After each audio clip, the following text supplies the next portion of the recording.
Building a better Bay Area. Moving forward, finding solutions. This is ABC 7 News.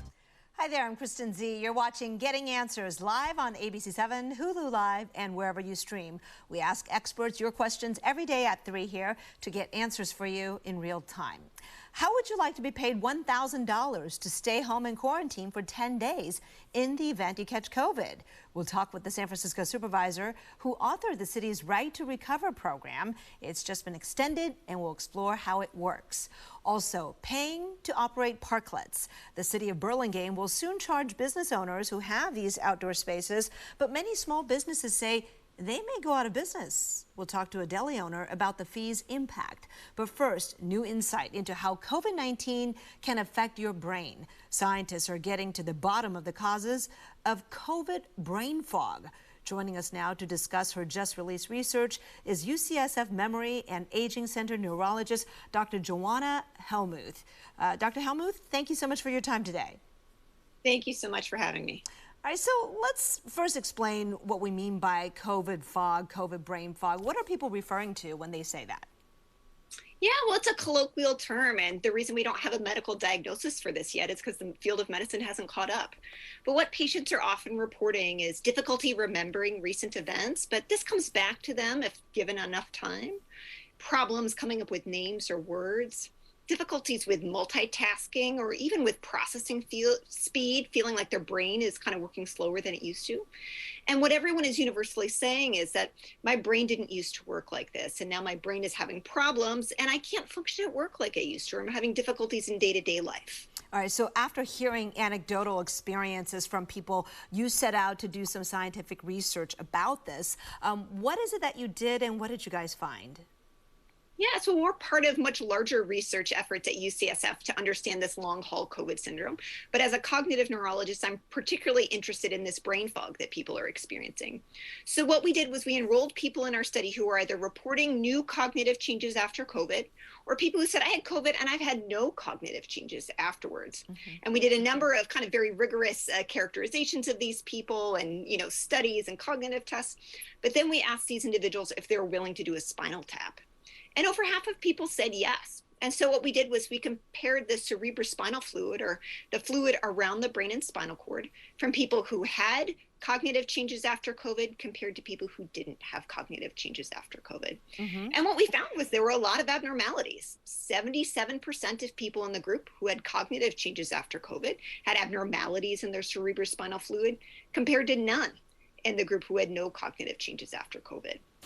So how does COVID do that to your brain? That's a great question. I think that we're still trying to understand the mechanisms of what's causing this. But what we're noticing is that there are general signs in the brain fluid that are pointing to abnormalities in the immune system or the inflammatory response. We're seeing some abnormalities that suggest maybe elevated inflammation in the brain. We're seeing other, abnormalities that may suggest systemic immune activation, so inflammation in the body compartment and the brain compartment, or maybe even just inflammation within the brain compartment. But we really need to do much more research to understand this more in more detail. Because right now, is that a relationship or is that a direct causal line between the fluids changes and the impairments cognitively that people are reporting? Right now, it's an association, saying we're seeing in this group, they have a lot more of the cognitive changes and they're having these abnormalities in their fluid. And we're not seeing that in the group who didn't have the cognitive changes. What we need to do are kind of these much longer studies where we can actually say that people who have the cognitive changes, we think that's caused by these abnormalities in the cerebrospinal fluid. And we're not quite there yet to understand that. Now, I don't know about the age range you looked at, but I wonder if there were any differences there. For example, maybe young people were less likely to develop the COVID fog brain and have the abnormalities. Well, I can tell you that I'm both a scientist, but I'm also a doctor. I see patients in my cognitive neurology clinic at the Memory and Aging Center at UCSF. And I can tell you I've seen 17-year-olds, I've seen 20-year-olds, 30-year-olds, 40-year-olds, 80-year-olds. So I'm seeing this cognitive syndrome in people of all ages who have had COVID. So I think that it really can impact anyone. But one of the things we were wondering is, are there certain people that are more at risk? And so we asked all the individuals in our study, do you have any of the risk factors that we think can be associated with cognitive changes generically? Things like high blood pressure, or diabetes, which can be associated with changes to the blood vessels in the brain, or other risk factors like learning disabilities. And we found more of these risk factors in the group of people with COVID-related cognitive changes, maybe suggesting that they're more vulnerable to getting these cognitive changes. But more work needs to be done to understand this. What about any potential relationships, did you find any, between how serious your bout with COVID was to how much your brain changed? Well, what's interesting in this study is that all of these people had milder infection with SARS-CoV-2, the virus that causes COVID. All of the individuals that we included in this paper that came out last week were never hospitalized for COVID. So we didn't even include people in this study who had very severe disease, who were in the hospital getting oxygen, or were in the ICU and were intubated. And so, I think one of the things people don't realize is this can affect young people who only had mild COVID and weren't that sick with it. Some people were more sick in that mild range, but I think we need to do more work to understand how severity really associates with these symptoms. Look, I know we've only been at this for 2 years, but I wonder if you've been able to notice if these conditions abate. That is, does it go away, or do we suspect this is permanent? Well, I can give you my observations after seeing patients for almost 2 years now with these cognitive issues. I can tell you that some people do spontaneously improve and go back to normal, according to them. This tends to happen over the course of months. Whereas I have other patients who have these cognitive changes and may or may not have improved a little bit, but still largely haven't improved over the years. I can tell you I have not seen anybody get worse over time. And so I'm hopeful that, if it is present, it's in a very minority of individuals who get worse over time. And is there any evidence to suggest whether a milder variant such as Omicron may be less likely to cause long COVID, including, brain changes? Well, it still remains to be seen. I can tell you I've definitely heard of cases of this brain fog happening with Omicron. So I know at least that it's possible. But, all of the people that were included in this study, this was pre-Delta. So this was kind of before the big surges that we know of in the newer variants. All of these people had not been vaccinated because vaccines weren't available when they contracted COVID. So we really don't know the impact of these new variants, and also the impact of vaccination status, whether that protects people to some extent. You read my mind. I was going to say, if all these folks were pre-vaccine, right? Now that we have the vaccine out, if they get the vaccine, could that, resolve the issue or help? Don't know. Okay. Unclear. We still don't know. I think that that's certainly our hope, is that will confer some protection to individuals, but we still really need to do the science to understand that more. How about treatment? Are there medicines out there to treat this? Well, until we really understand the mechanisms underlying this, it's really hard for us to give treatments for this. I can tell you that prior to the pandemic, I studied another virus, HIV, that causes cognitive changes. And we know that causes cognitive changes even despite being on perfect HIV medication and having great control of the virus. And in that field, none of the medications that we've tried have reversed those cognitive changes. So, I've heard of people trying certain medications or people recommending things like fluvoxamine. I also know many patients who have gotten worse and they feel like their cognitive symptoms have worsened when trying these. So anything that's tried right now is entirely experimental, and I haven't heard of anything that's associated with success at this point. All right, well, that's treatment. What about prevention? What's the best way to prevent and protect yourself against COVID brain fog? We're on the same page there. Don't get COVID. So, we might have passed the peak in the area, but we're still within this Omicron surge. Definitely get vaccinated. If you're vaccinated, definitely get boosted. And when you're out in public, wear an N95 mask that fits very tightly around your nose because you really want to avoid getting this. We do not know who's going to get these cognitive changes and who isn't. Again, it's affecting young, healthy people. We don't want this to be you. All right, Dr. Joanna Hellmuth of the UCSF Memory and Aging Center, thank you so very much. Really appreciate you sharing the results of your study. Keep us posted. Happy to join you today. Thank you. Thank you. Coming up next, San Francisco Supervisor Ronan is joining us to talk about a program that pays workers to stay home and quarantine if they have COVID. We'll be right back. All right, everybody, what are you all talking about on Facebook? I'm just going to log in right now, but I hope you're enjoying the program. That was really fascinating. Sometimes I feel like I have brain fog, but specifically in terms of the long haul symptom of COVID brain fog, that research certainly is very scintillating, and a lot more, like she mentioned, has to be done to draw some definitive conclusions. All right, what do you say? Jose, you're getting foggy? Okay, can't blame you. It's 3 o'clock in the afternoon. We all get a little foggy around then. Belle, good afternoon. Be well. You too. Lori, holistic treatment? Yeah, I'm sure they'll be looking into various methods for treatment, and hopefully people just get better. Alex, your mom got really bad brain issues after she got COVID, or got the vaccine. Huh. I hope she's doing okay. Carol, were there both vax and unvax in both groups? I think they started this before the vaccine was developed, so I think they were looking at unvaccinated people, at least initially. 1 minute. Yep. Dustin, the brain is a pretty interesting thing. Absolutely, it is. John Kavranian, thank you for joining us here on Facebook Live. John is a business leader in Burlingame on Broadway is where his business is. I can see he's weighing in on our upcoming conversation about the city starting to charge businesses a fee, a license, if you will, to operate a parklet, as well as charge monthly cleaning fees. So we'll talk about that. That's in our C block coming up. All right, water break. 20.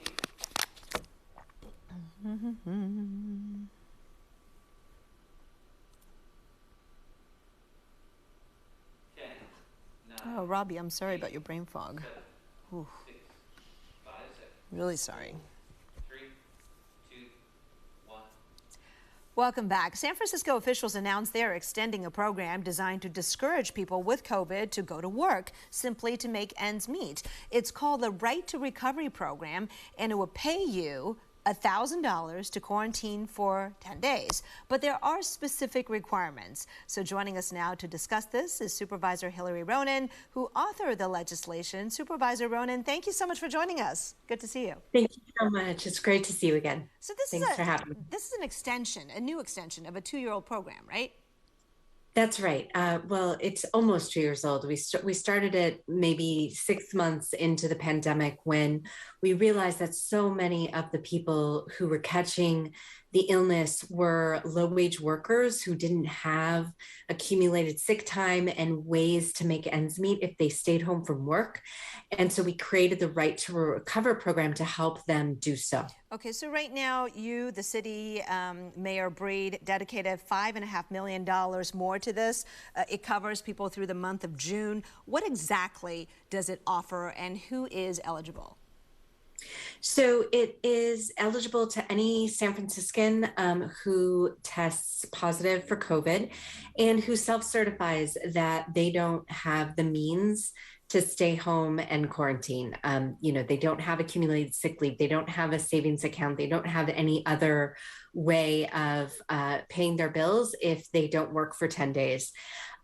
What they can do is call a phone number, 628-217-6101, and ask for the Right to Recover program, explain their situation. There will be, some way to provide proof that you have tested positive for the virus. And then it's pretty easy after that. There will be a $1,000 sent to you to help you make ends meet. So could you use that to take care of a sick family member? Absolutely. So you're eligible if it's for yourself, or if you have a minor child that you're taking care of who has to stay home from school and you have to be there with them. I mean, are you mainly thinking of independent contractors or people who, through their work don't get regular sick days? Yes, although you would be surprised how many people should have sick leave and employers don't provide it, or because this crisis has been so long, they've used all of their sick leave already and are getting reinfected, or they stayed home before to take care of their child during this crisis and used up all their sick leave and now have to quarantine themselves. I mean, there's there's countless different situations of people who really need this assistance. And this is what this program is meant to do, is to help you get by and to be safe. Okay. You mentioned possible proof. Is there a household income threshold over which, like, you can say you make too much money, therefore you won't get this $1,000? There is not. We purposely made this program really easy to use, really low barriers to entry.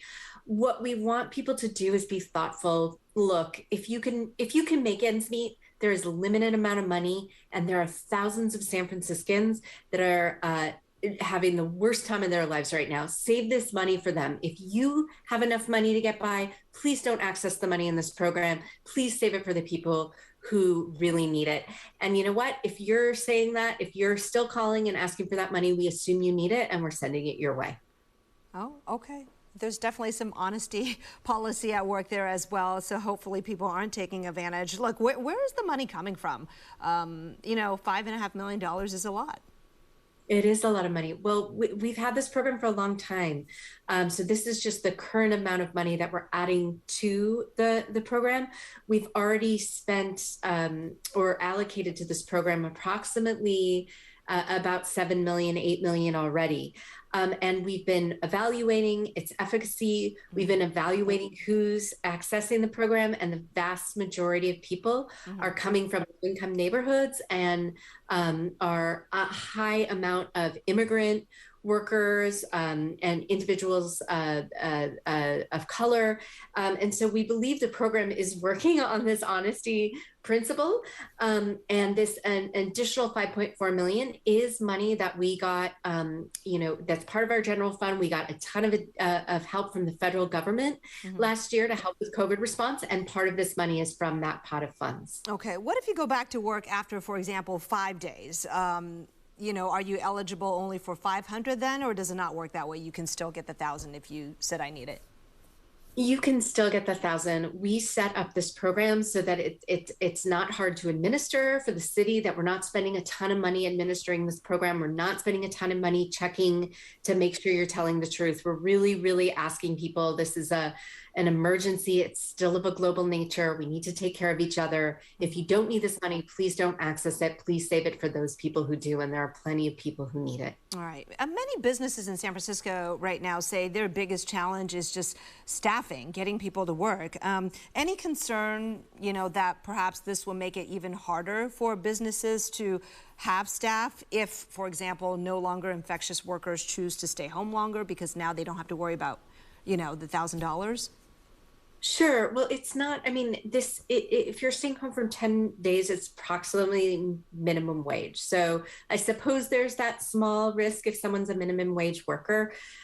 Many people really don't like to quarantine for 10 days. I just got off my quarantine and I couldn't wait to go back to work and get outside.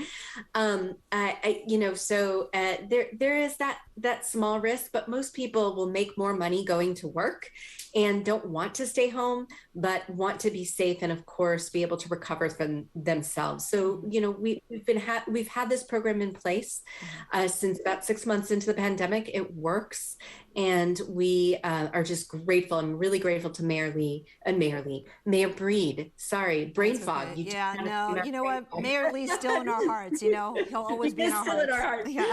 But Mayor Breed, I want to thank Mayor Breed for really joining with me and prioritizing this program because it has been really successful, and it's really helped out San Franciscans at a time where help is hard to come by. Yeah, and we should mention that just a few months ago, the state COVID sick leave expired, the extra days. So this is definitely there for folks. Could you extend this again, you know, again, if we still need it in June by that time? Yes, this program has been so popular. It is, you know, clearly supported by the mayor. It's supported by every single member of the Board of Supervisors who supported an extra pot of funds to this program when we ran out last time around. So we're going to monitor. We monitor this program weekly to see how many people are eligible for it, what their demographics are. If it continues to function and still needed, we'll add more money during the budget process this year in June. All right. How can people find out more about the program? Give us the phone number one more time. Absolutely. It is, I should memorize it by now. It is 628-217-6101. All right. And Supervisor Ronan, I should not let you go without just asking, did you just recover from COVID? I did. Okay. Yes, my whole family was hit by it, and we just recovered. And you know, it's that Omicron. It's getting out. It's getting all of us. So I did not access the money because I did not need it, and I want to save it for those who do. Yep. And you're boosted, and you're vaccinated, boosted. Hopefully, had a very mild case. Everybody in the family. All of the above. Okay. Yes. All right, Supervisor Hillary and Ronan, thank you so much for sharing your story and sharing more about this program. We do hope folks will take advantage of it. Good seeing you. You too. Take good care. Bye. Take care.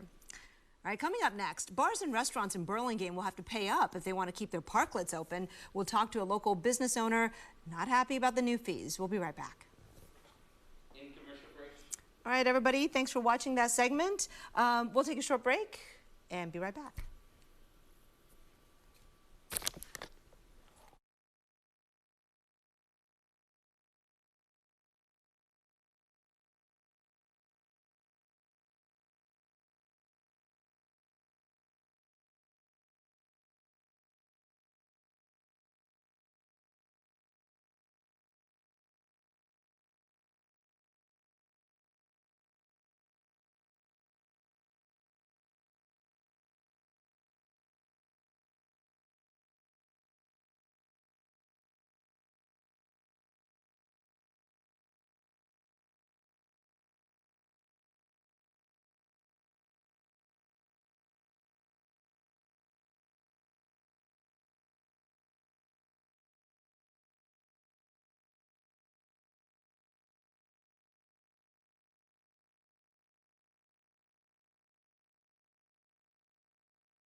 Oh, it's Karen Lyons, right? 15.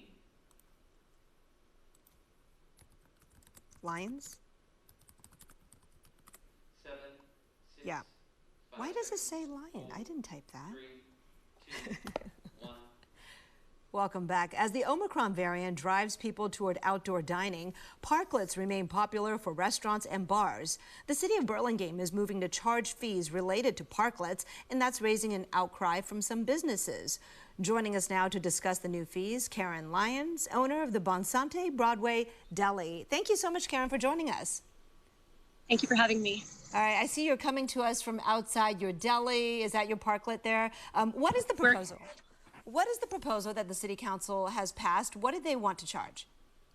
So they would like to charge $1,500 a year as an annual permit fee, which is understandable, but they want to charge a $250 a month cleaning fee as well. And that's just to clean out. From what I understand, we have some storm drain blockages, and they want to clean out the inside of the parklets. Right. So what? Yeah. So let me do the math real quick. That's about what, 5,000, 4,500? It's about 4,500. Yeah. Okay. And you're saying the $1,500 a year in rent is okay, but why is the $250 for cleaning, you think, not necessary? And I know that's a point that you and some other businesses have been making. Yeah. Well, for one thing, there's nobody like the business owner to clean out. Every morning we come in and we sweep our own parklets every single day. So they couldn't do a better job than us anyway. But with the increased prices, from our food costs and staffing shortages, the money has to come from somewhere, and we don't have that kind of money at this point. With the pandemic, it's taken away some extra business and catering. So it's really a thing we have to decide: do we cut costs somewhere else, or do we just take away the parklet? And unfortunately, because of the pandemic, people want to eat outside. Right. I mean, especially Omicron, that's brought people back outside again, and then the weather will get warmer soon here in Northern California. But I ask you, have you talked to others around you, fellow business members, to ask, are they planning to dismantle the parklets? Like, is that going to be a big percentage that might do that, you think? Well, I know it could be our business, the president of the Broadway business district here has said he predicts quite a few people will dismantle. But the problem is a lot of people have built out these really fancy parklets. And that, with the cost to build it and then to tear it down, they may get stuck just cutting costs somewhere else and keeping them up. Our business decided to, until we knew what the cost was going to be, to not build out. We have the barriers here and put our chairs and tables out. So we're not as in a bad position as some of the others, but it's still tough, and we'll lose its sales for sure. But for a restaurant right now, if you didn't have the parklet, could you even have enough business, I guess, to sustain the business? Right now, with the climate right now, with people being so afraid of Omicron and the other variants, it's unlikely. So do you think it's that the parklets, because they took up what used to be parking spaces, and so the city loses the parking revenue, is this a necessary part of making it up? I mean, is that a fair thing for the city to say? I believe that's what their angle is, and I understand that they're losing some costs from the parking spaces, but at the same time, you're going to lose businesses, and that's bad for the sales revenues for the county and the state as well. We pay our taxes, and without the businesses here, I don't want to see empty storefronts. You talked about how your business has been impacted since the pandemic. I know Burlingame is not cheap. I mean, you're on Broadway, probably a little cheaper than Burlingame Ave, but still not really. Have the landlords been cutting you guys a break? A lot haven't. We have a great landlord, so we did get a break through the pandemic in the beginning, but most people I spoke to on the street did not. So what are you asking the city of Burlingame to do? Because as I understand, this takes effect in April. April 1st. We would like to see no cleaning fees. I'm okay with paying the permit fee, of course, and we would just like to leave it up to the business owners to clean the parklets. All right, Karen Lyons of Bonsante Broadway, you guys make the best sandwiches, so I certainly hope you'll keep going, with that parklet there. I should thank you for your time and let our viewers know that we've reached out to Mayor Ricardo Ortiz and Vice Mayor Michael Brownrigg as well to talk about this issue. We have not heard back from them, but hopefully we'll have that conversation another time. Karen, don't go away. Stick around, folks. We can continue this conversation on Facebook Live. Thanks, Kristen. All right, I'm glad you're still there because we have a couple minutes to continue to chat on Facebook Live. We're done with the TV portion of this, so thanks for sharing that. But I would like to ask you I know parklet investments vary, right? And for some people, like they put so much into it. But is the city indicating that it'll work with the businesses, like for example, if they're still going through tough times right now, that they set up some sort of financial plan? There has not been anything from the city in that regard. Really, it's coming from the businesses that get together and talk. That's what we're trying to do is get together and have a voice. And that's really the only hope we have to make things better. I guess what, residents and businesses don't want to see is to see more small mom and pops like yours go under. Are there a lot of empty storefronts that have popped up in the past 2 years? There's a few that haven't been filled. There was the spot, we moved our location up the block a couple years ago, and the old location is still empty with the promise of coming soon for a tapas restaurant. But I mean, it's a really bad time to be opening, and if you have to close down your business, getting a new business in there is going to be really hard. Okay, so you're saying because you guys clean extensively, that's not necessarily. Would you support businesses that don't pass the cleaning inspection, for example, then getting hit with that fee if they don't do a good job? Yeah, I think that's fair. Yeah, I mean, we don't want to see the storm drains block up or have extra work with street cleaners or, of course. But leave it to the businesses to take care of it. And, if we don't do it, you get your penalty, or you can, get a fine or succumb to paying $250 a month. But give us a chance. All right, Karen Lyons, you have at least one viewer here on Facebook Live saying good luck to you, and other people saying they'll stop by for a sandwich. Anyway, good luck to you and all the businesses. Keep us posted. Thanks so much. Thank you. Thanks, Kristen. I appreciate it. All right, everybody. Another action-packed show. 3, 2, 1. Thank you so much for joining us on this interactive show, Getting Answers today. We answered your questions about COVID brain fog with new research. San Francisco's Right to Recover program that pays people $1,000 to quarantine if they have COVID. And new fees for Parklet owners in Burlingame. We'll be here every weekday at 3 o'clock on air and on live stream answering your questions. World News Tonight is coming up next, and I'll see you back here at 4.